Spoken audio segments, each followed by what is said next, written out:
Hello guys, എല്ലാവർക്കും സുഖല്ലേ? നമ്മുടെ നെല്ലിയാമ്പതി വ്ളോഗിൻ്റെ ഏറ്റവും ലാസ്റ്റത്തെ വീഡിയോ ഉണ്ടോ ഇത്. നമ്മൾ സീതാർകുണ്ടൊക്കെ പോയി കഴിഞ്ഞാൽ വേറൊരു സ്ഥലത്തേക്ക് പോയിട്ടോ. ഒരു വെള്ളച്ചാട്ടം തപ്പി പോയതാ. പക്ഷെ പോയി വേറെ ഏതൊക്കെയോ ഒരു സ്ഥലം കിട്ടി. വെള്ളച്ചാട്ടം ഒട്ടും കണ്ടുമില്ല, വേറെ ഏതൊക്കെയോ ഒരു സ്ഥലം കണ്ടു.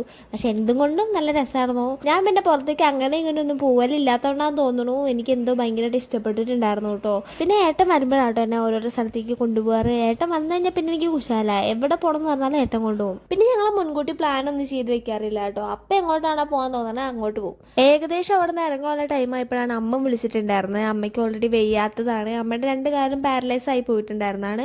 അമ്മ അതിൽ നിന്നൊക്കെ റിക്കവർ ആയിട്ടുണ്ടായിരുന്നു. അമ്മ ഇപ്പോഴും ട്രീറ്റ്മെന്റ് എടുക്കുന്നുണ്ട്. 6 മാസം കൂടുമ്പോൾ അമ്മയ്ക്ക് ഒരു ഇഞ്ചക്ഷൻ ഉണ്ട്. ഈ പ്രാവശ്യത്തെ ഇഞ്ചക്ഷൻ കുറച്ച് കാരണങ്ങൾ കൊണ്ട് ഡിലേ ആയി പോയിട്ടുണ്ടായിരുന്നു. അതിന്റെ എഫക്റ്റ് ഒക്കെ അമ്മയുടെ ബോഡിയിൽ കാണിച്ചു തുടങ്ങി. അമ്മയുടെ ഫ്രണ്ടിലത്തെ കൈ കൂടി എന്തോ ബലക്കുറവ് പോലെ അമ്മയ്ക്ക് ഫീൽ ചെയ്ത് തുടങ്ങിയപ്പോഴാണ് അമ്മ എന്നെ വിളിച്ചത്. അപ്പം ഞങ്ങൾ ഒട്ടും വഹിക്കാൻ നിന്നില്ല. ഇന്നെന്തായാലും തിരുവനന്തപുരത്തേക്ക് പോകാൻ പറ്റില്ല. അപ്പം നാളെ രാവിലെ എന്തായാലും തിരുവനന്തപുരത്ത് പോകാൻ തീരുമാനിച്ചു. പിന്നെ പോണ വഴിക്ക് ഇടയ്ക്ക് വെച്ച് കണ്ടതാട്ടോ ഇവരെ. എങ്ങോട്ട് പോകാൻ എല്ലാവരും കൂടി. പിന്നെ ഇവനെ കണ്ടോ, ആൾ ചില്ലറക്കാരനൊന്നല്ല, നൈസായിട്ട് എന്നെ ഒന്ന് പേടിപ്പിച്ചായിരുന്നു. പിന്നെ ഞങ്ങൾ ഇറങ്ങിയ സമയത്ത് കണ്ട ആളായിരുന്നു കേട്ടോ ഇത്. എനിക്കാണെങ്കിൽ കണ്ടപ്പോൾ തന്നെ പേടിയായി. ഏട്ടനാണെങ്കിൽ അവിടെ ചെന്ന് വണ്ടി സ്ലോ ആക്കി. പിന്നെ ഞാൻ അവിടെ കിടന്ന് കാറിക്ക് പോയി ഏട്ടനെ പിച്ചി മതിയപ്പോഴാണ് ഏട്ടൻ വണ്ടി എടുത്ത് പോയത്. പിന്നെ ഞങ്ങൾ ഇറങ്ങിയ സമയത്ത് ഈ ഡാമും കൂടെ കാണാൻ കയറിയിട്ടുണ്ടായിരുന്നു കേട്ടോ. അങ്ങനെ പരിപാടിയൊക്കെ കഴിഞ്ഞിട്ട് ഇറങ്ങിയിട്ട് ഏട്ടൻ എന്നെ റൂമിലാക്കി. ഏട്ടൻ്റെ വീട്ടിൽ പോയി കുറച്ച് സാധനങ്ങൾ എടുക്കാനായിരുന്നു രണ്ടുപേർക്കും. അതൊക്കെ എടുത്തിട്ട് ഏട്ടൻ പിന്നെയും വന്നു.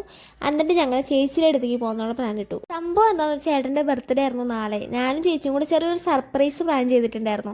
എന്തെങ്കിലുമൊക്കെ പറഞ്ഞ് നാളെ ചേച്ചിയുടെ അടുത്തേക്ക് എത്തിക്കാം എന്നാണ് ഞാൻ വിചാരിച്ചിട്ടുണ്ടായിരുന്നത്. അപ്പോഴാണ് അമ്മയ്ക്ക് വയ്യാന്ന് പറഞ്ഞ് വിളിച്ചിട്ടുണ്ടായിരുന്നത്. അപ്പം ഞങ്ങളുടെ പ്ലാനൊക്കെ പൊട്ടിയെന്ന് ഞാൻ വിചാരിച്ചത്. എന്നിട്ട് ഞാൻ എൻ്റെ അടുത്ത് ചെറിയൊരു നമ്പർ ഇട്ടു. കള്ളം പറഞ്ഞിട്ടാണെങ്കിലും ഞാൻ എൻ്റെ രാത്രി ചേച്ചിയുടെ വീട്ടിലെത്തിച്ചു. ഞങ്ങൾ രണ്ടുപേരും ഒരുമിച്ച് കണ്ടപ്പോൾ ലച്ചുവിന് ഭയങ്കര സന്തോഷമായിട്ടുണ്ടായിരുന്നു കേട്ടോ. പിന്നെ രാത്രി 12 മണിയപ്പോൾ ഞങ്ങൾ കേക്കൊക്കെ എടുത്ത് ഇറങ്ങി. കറണ്ട് ഉണ്ടായിരുന്നില്ല, അതുകൊണ്ടാണ് ഫ്ലാഷും കത്തിച്ച് പിടിച്ച് നടക്കുന്നത്. പിന്നെ ഏട്ടൻ ഒട്ടും വിചാരിച്ചിട്ടുണ്ടായിരുന്നില്ല ഇങ്ങനെ ഒരു സംഭവം ഇവിടെ നടക്കും എന്നുള്ളത്. വലിയ സർപ്രൈസ് അല്ലെങ്കിൽ ഒരു ചെറിയ സർപ്രൈസ് തന്നെ ഞങ്ങളെ കൊണ്ട് കൊടുക്കാൻ പറ്റി. അതിലെനിക്ക് ഭയങ്കര സന്തോഷമായിരുന്നു കേട്ടോ.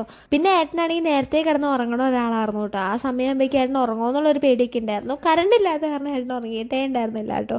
ചേച്ചിയാണെങ്കിൽ 8 മണി തൊട്ട് പറയാൻ തുടങ്ങി, നമുക്ക് കേക്ക് മുറിക്കാം അത് ഇത്. ചേച്ചിക്ക് പിന്നെ സസ്പെൻസ് ഒന്നും പറ്റില്ല. അങ്ങനെ ഞങ്ങൾ കേക്ക് മുറിച്ചു. ചെറിയൊരു സർപ്രൈസ്, ചെറിയൊരു ഗിഫ്റ്റ് ഞാൻ കൊടുത്തു. അപ്പോൾ അത്ര ഉണ്ടായിരുന്നുള്ളൂ ഞങ്ങൾ അന്നത്തെ ദിവസത്തെ വിശേഷം. പിന്നെ അടുത്ത വീഡിയോ ആയിട്ട് പിന്നെയും കാണാം. അപ്പോൾ ഓക്കെ, ബൈ ബൈ.